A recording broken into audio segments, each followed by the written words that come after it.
அஸ்ஸலாமு அலைக்கும் வரஹ்மத்துல்லாஹி வபரகாத்தஹு. அல் குர்ஆனில் கூறப்பட்ட நபி தாவூத் அலைவசல்லாம் அவர்களின் வரலாற்றை குர்ஆன் மற்றும் ஹதீஸ் அடிப்படையில் தெரிந்து கொள்வோம் இன்ஷா அல்லாஹ். நபி மூசா அலைவசல்லாம் அவர்களுக்கு பிறகு நீண்ட நாட்களாக இந்த பூமியில் எந்த நபிமார்களும் வரவில்லை. இந்த சூழ்நிலையில் ஜாலுத் என்ற ஒரு கொடிய அரசன் பனு இஸ்ரவேல் மக்களை அடித்தும் கொன்றும் அவர்களுடைய உடைமைகளை பறித்தும் அநியாயம் செய்து கொண்டிருந்தான்.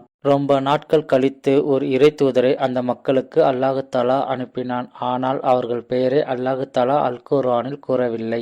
அந்த இறை தூதரிடம், பனு இஸ்ரவேல் மக்கள், எங்களுக்கு ஒரு அரசனை தேர்ந்தெடுத்து கொடுங்கள், அந்த அரசன் உதவியோடு நாங்கள் ஜாலுத்துடன் போரிட வேண்டும் என்று கூறினார்கள். எனவே அந்த மக்களுக்காக அல்லாஹ் தஆலா ஒரு வலிமை வாய்ந்த அரசனை தேர்ந்தெடுத்து கொடுத்தான். அவர் பெயர்தான் தாலுத். ஆனால் பனு இஸ்ரவேல் மக்கள் தாலுத்தை அரசனாக ஏற்க விரும்பவில்லை.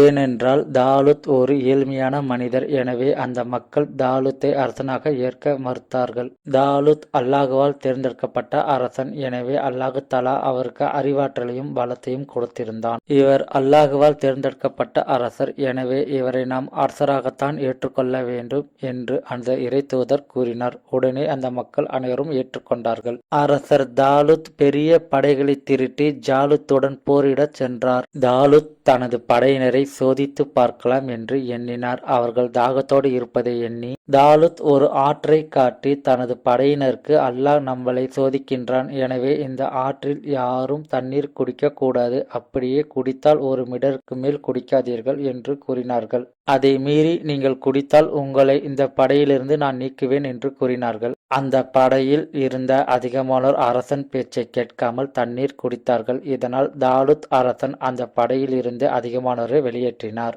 இதனால் போருக்கு சென்ற படையின் எண்ணிக்கை குறைவாகவே இருந்தது. ஆனால் எதிரணியில் இருந்த ஜாலுத்தின் படையினர் எண்ணிக்கை அதிகமாக இருந்தது. மேலும் ஜாலுத் பெரிய மனிதனாகவும் வலிமை மிக்கவனாகவும் கெட்டவனாகவும் இருந்தான். இதை பார்த்த பனி இஸ்ரவேல் மக்கள் பயந்தார்கள். பின்பு அல்லாஹ்வின் மீது உள்ள நம்பிக்கையால் ஜாலுத்துடன் போரிடச் சென்றார்கள். குறைவான படைகளை பார்த்த ஜாலுத் பனி இஸ்ரவேல் மக்கள் படையை பார்த்து சிரித்தான். இதை கேட்ட தாலுத் தனது படையினருக்கு, நாம் குறைவாகத்தான் இருக்கின்றோம், ஆனால் அல்லாஹ் நமக்கு துணை இருக்கின்றான் என்று கூறினார்கள். இதை கேட்டு சிலர் முன்வந்தார்கள். ஆனால் ஜாலுத்தின் படையை பார்த்து சிலர் பின்வாங்கினார்கள். ஆனால் இரு படையினர் போர் செய்வதற்கு தயாராக இருந்தார்கள். ஆனால் ஜாலுத் யாராவது ஒருவரை சண்டைக்கு அழைத்தான். ஆனால் பனு இஸ்ரவேல் மக்கள் ஜாலுத்துடன் தனித்து சண்டையிடுவதற்கு பயந்தார்கள். இதனால் தாலுத், யார் தனித்து சண்டையிட்டு ஜாலித்தை கொல்வாரோ அவருக்கு என் மகளை திருமணம் செய்து வைக்கின்றேன், மேலும் என் ராஜ்யத்தில் பாதி அவருக்கு எழுதி வைக்கின்றேன் என்று கூறினார். இதை கேட்டும் யாரும் முன்வரவில்லை. ஆனால் சிறிது நேரம் கழித்து ஒரு இளைஞர் முன்வந்தார். அவர்தான் நபி தாவூத் அலைவசல்லம் அவர்கள். நான் சண்டை போடுகின்றேன் என்று கூறினார்கள். இதை கேட்ட அனைவரும் ஆச்சரியப்பட்டார்கள். அந்த படையில் தாவூத் அலைவசல்லாம் அவர்களின் சகோதரர்கள் இருந்தார்கள். தாவூத் அலைவசல்லாம் தான் அந்த குடும்பத்தின் கடைசி பையன். தாவூத் அலைவசல்லாம் அவர்களின் வீரத்தை பார்த்து தாலுத் அரசன் பாராட்டினார். நீங்கள் சண்டையிடுவதற்கு சரியானவர் அல்ல என்று கூறினார். நீங்கள் சண்டை போட வேண்டாம் என்று அந்த அரசர் கூறினார். இதை கேட்ட தாவூத் அலைவசல்லாம் அவர்கள், என் உருவத்தை வைத்து என்னை எடை போடாதீர்கள், என்னால் ஜாலுத்திடம் சண்டை போட முடியும் என்று கூறினார்.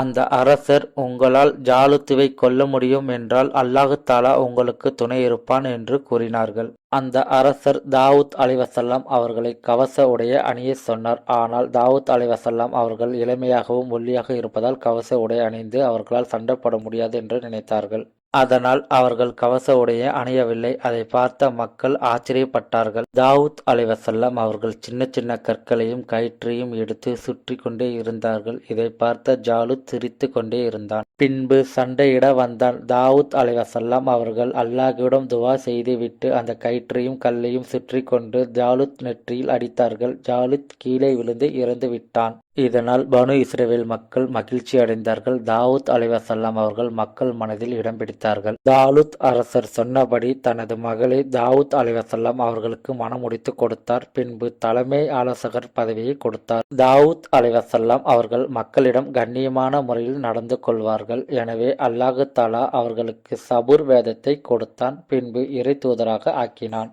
தாவூத் அலைவசல்லாம் அவர்களுக்கு அல்லாஹ் தஆலா அழகிய குரல் வளத்தை கொடுத்திருந்தான். எனவே அவர்கள் அல்லாஹ்வை புகழ்ந்து சபுர்வதத்தை ஓதிக்கொண்டிருக்கும் போது பறவைகள், விலங்குகள், மரங்கள், செடிகள், மலைகள் என அனைத்தும் அவர்கள் குரலை கேட்கும். தாவூத் அலைஹிஸ்ஸலாம் அவர்களுக்கு அல்லாஹு தஆலா பறவைகளின் மொழியும் விலங்குகளின் மொழியும் அறியக்கூடிய ஞானத்தை கொடுத்திருந்தான். மேலும் சில சிறப்புகளையும் கொடுத்திருந்தான். தாவூத் அலைஹிஸ்ஸலாம் அவர்கள் அதிகமாக இறைவனை வழிபடுவார்கள். அதாவது 3 பகுதியாக இரவை பிரிப்பார்கள். ஒரு பகுதியை தூங்குவதற்கும், ஒரு பகுதியை இறைவனை வணங்குவதற்கும், இன்னொரு பகுதியை திரும்பவும் தூங்குவதற்கும். மேலும் தாவூத் அலைஹிஸ்ஸலாம் அவர்கள் ஒரு நாள் விட்டு ஒரு நாள் நோன்பு நோற்பார்கள். நாட்கள் செல்ல செல்ல மக்கள் தாவூத் அலைஹிஸ்ஸலாம் அவர்கள் மீது அன்புகள் அதிகமாக வைக்கத் தொடங்கினார்கள். நாளுக்கு நாள் தாவூத் அலைஹிஸ்ஸலாம் அவர்களின் மீது மக்கள் அன்பு வைப்பதை பார்த்த தாலூத் அரசருக்கு பொறாமை ஏற்பட்டது. நாளடைவில் அந்த பொறாமை தாவூத் அலைஹிஸ்ஸலாம் அவர்களை கொல்ல திட்டம் செய்தது. இதனால் தாவூத் அலைஹிஸ்ஸலாம் அவர்களை ஆபத்தான போருக்கு அனுப்பினார் தாலூத் அரசர். இதனால் தாவூத் அலைஹிஸ்ஸலாம் கொல்லப்படுவார்கள் என்று அவர் நினைத்தார். தாவூத் அலைஹிஸ்ஸலாம் அவர்கள் எல்லா போர்களிலும் வெற்றி பெற்றுதான் வருவார்கள். தாலூத் அரசர் தாவூத் அலைஹிஸ்ஸலாம் அவர்களை கொலை திட்டம் செய்வதை அறிந்த தாவூத் அலைஹிஸ்ஸலாம் அவர்களுடைய மனைவி தாவூத் அலைஹிஸ்ஸலாம் அவர்களுக்கு எச்சரிக்கை செய்தார்கள். இதை கேட்ட தாவூத் அலைஹிஸ்ஸலாம் அவர்கள் அந்த இடத்தை விட்டு சென்று ஒரு குகைக்குள் சென்று தங்கினார்கள். தாவூத் அலைஹிஸ்ஸலாம் அவர்கள் அந்த குகையில் சிறிது காலம் வாழ்ந்தார்கள். சில நாள் கழித்து அந்த ஊரில் உள்ள மக்கள் தாவூத் அலைஹிஸ்ஸலாம் அவர்களை சந்திக்க அந்த குகைக்குள் வந்தார்கள். அப்போது தாலூத் அரசரை பற்றி குறை சொன்னார்கள். தாலூத் அரசர் மக்களை ரொம்ப துன்புறுத்துகின்றார். மேலும் போர் வீரர்களை கொடுமைப்படுத்துகின்றார். எனவே நீங்கள்தான் தாலூத் அரசரிடமிருந்து எங்களை காப்பாற்ற வேண்டும் என்று அந்த மக்கள் தாவூத் அலைஹிஸ்ஸலாம் அவர்களிடம் கூறினார்கள். மக்கள் தாவூத் அலைஹிஸ்ஸலாம் அவர்களிடம் தாலூத் அரசரை பற்றி குறை சொல்லியதை அறிந்த தாலூத் அரசர் கோபப்பட்டார். இதனால் தாவூத் அலைஹிஸ்ஸலாம் அவர்களின் மீது போர் தொடுக்க விரும்பினார். இதனால் தாலூத் அரசர் ஒரு படையை கிளப்பி போய்க் கொண்டிருக்கும் போது அசதியால் அவர் ஒரு குகையில் போய் ஓய்வெடுத்துக் கொண்டிருந்தார். தாலூத் அரசர் அசதியில் அந்த குகையில் தூங்கிக் கொண்டிருக்கும் போது தாவூத் அலைஹிஸ்ஸலாம் அவர்கள் அந்த அரசரின் ஆடையில் இருந்து ஒரு துணியை வெட்டி எடுத்தார்கள். தாவூத் அலைஹிஸ்ஸலாம் அவர்கள் ஒரு மலையின் மீது ஏறி, அரசரே, இதை பாருங்கள், உங்கள் ஆடையின் ஒரு பகுதி என்னிடம் இருக்கின்றது. நான் நினைத்திருந்தால் உங்களை கொண்டிருக்க முடியும். ஆனால் நான் செய்யவில்லை.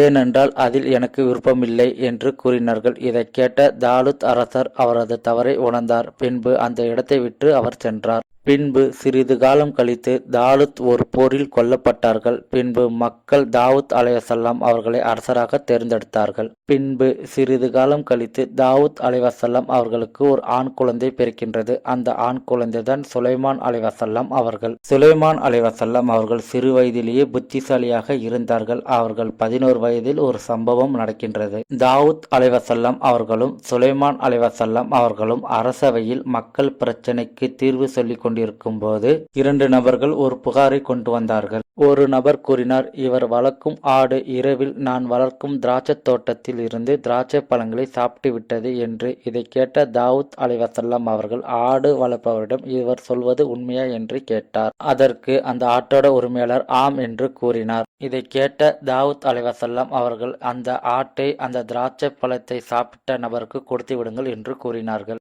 இந்த பிரச்சனையை கேட்டுக்கொண்டிருந்த சுலைமான் அலைஹிஸ்ஸலாம் அவர்கள் இந்த பிரச்சனைக்கு தீர்வு வேறு உள்ளது என்று கூறினார்கள். இதை கேட்ட தாவூத் அலைஹிஸ்ஸலாம் அவர்கள் என்ன என்று கேட்டார்கள். ஆட்டோட உரிமையாளர் வயல்ல வேலை செய்ய வேண்டும், அதாவது திராட்சை வளரும் வரைக்கும். அந்த வயலின் உரிமையாளர் அந்த ஆட்டை வைத்துக் கொள்ளலாம், ஆட்டின் பாலையும் எடுத்துக்கொள்ளலாம். அந்த திராட்சை பழங்கள் வளரும் வரை, அந்த திராட்சை பழங்கள் வளரும் வரைக்கும், வளர்ந்த பிறகு அந்த வயல்காரர் அதை எடுத்துக்கொள்ளட்டும். பின்பு அந்த ஆட்டை ஆட்டுக்காரரிடம் கொடுத்து விடட்டும் என்று சுலைமான் அலைஹிஸ்ஸலாம் அவர்கள் கூறினார்கள். இதை கேட்ட தாவூத் அலைஹிஸ்ஸலாம் அவர்கள் ஆச்சரியப்பட்டார்கள். சுலைமான் அலைஹிஸ்ஸலாம் அவர்களை பாராட்டினார்கள். ஆட்டுக்காரர்களும் வயல்காரர்களும் சுலைமான் அலைஹிஸ்ஸலாம் தீர்ப்புக்கு நன்றி கூறினார்கள். தாவூத் அலைஹிஸ்ஸலாம் அவர்கள் மன்னராக இருந்தாலும் தனது ராஜ்யத்தில் இருந்து வரும் பணத்தில் அவர்கள் வாழ மாட்டார்கள். தாவூத் அலைஹிஸ்ஸலாம் அவர்களுக்கு அல்லாஹு தஆலா இரும்பை மென்மையாக்கி கொடுத்தான். அதன் மூலம் அவர்கள் கவசங்களையும் செய்து ஆயுதங்களையும் செய்து அதை விற்று அதன் மூலம் தனது தேவைகளை பூர்த்தி செய்து கொள்வார்கள். ஒரு நாள் தாவூத் அலைவசல்லம் அவர்கள் தனது அறைக்குள் யாரையும் விட வேண்டாம் என்று கூறி அல்லாஹ்வை வணங்கிக் கொண்டிருந்தார்கள். அப்போது 2 பேர்கள் உள்ளே நுழைந்து விட்டார்கள். இதை பார்த்த தாவூத் அலைவசல்லம் அவர்கள், நீங்க யாரு, எதற்கு உள்ள வந்தீங்க என்று கோபமாக கேட்டார்கள். எங்க 2 பேருக்குள்ள ஒரு தகராறு வந்துடுச்சு, எனவே நீங்க தான் அதற்கு தீர்ப்பு சொல்ல வேண்டும் என்று தாவூத் அலைவசல்லம் அவர்களிடம் கூறினார்கள். என்ன தகராறு என்று தாவூத் அலைவசல்லம் அவர்கள் கேட்டார்கள். அதற்கு அந்த 2 பேரில் ஒருவர் கூறினார், இவர் என் சகோதரர். இவருக்கு 99 ஆடுகள் இருக்கிறது. எனக்கு ஒரு ஆடுதான் இருக்கிறது. இவர் என்னை வாதத்தில் வென்றுவிட்டார். எனவே நீங்கள் தான் தீர்ப்பு வழங்க வேண்டும் என்று கூறினார்கள். தாவூத் அலைவசல்லம் அவர்கள் இன்னொருவரின் பேச்சை கேட்காமல் தீர்ப்பு வழங்க ஆரம்பித்தார்கள். இன்னொருவர் இவர் செய்வது தவறு என்று கூறிக்கொண்டே மறைந்தார்கள். அப்பொழுதுதான் தாவூத் அலைவசல்லம் அவர்களுக்கு புரிந்தது, வந்தவர்கள் மனிதர்கள் அல்ல, வானவர்கள் என்று. பின்பு நான் செய்தது தவறு என்று உணர்ந்து தாவூத் அலைவசல்லம் அவர்கள் அல்லாஹ்விடம் பாவ மன்னிப்பு கேட்டுக்கொண்டிருந்தார்கள். தாவூத் அலைவசல்லம் அவர்கள் ரொம்ப நாட்கள் வாழ்ந்தார்கள். அல்லாஹ்வை வணங்கியும் அல்லாஹ்வை புகழ்ந்தும் வாழ்ந்து வந்தார்கள். தாவூத் அலைவசல்லம் அவர்கள் வீட்டை விட்டு செல்லும் போது வீட்டில் இருக்கும் அனைத்து கதவுகளையும் பூட்டிவிட்டு தான் செல்வார்கள். ஒரு நாள் தாவூத் அலைவசல்லம் அவர்கள் வீட்டை பூட்டிவிட்டு செல்லும் போது வீட்டில் அவருடைய மனைவி மட்டும்தான் இருந்தார்கள்.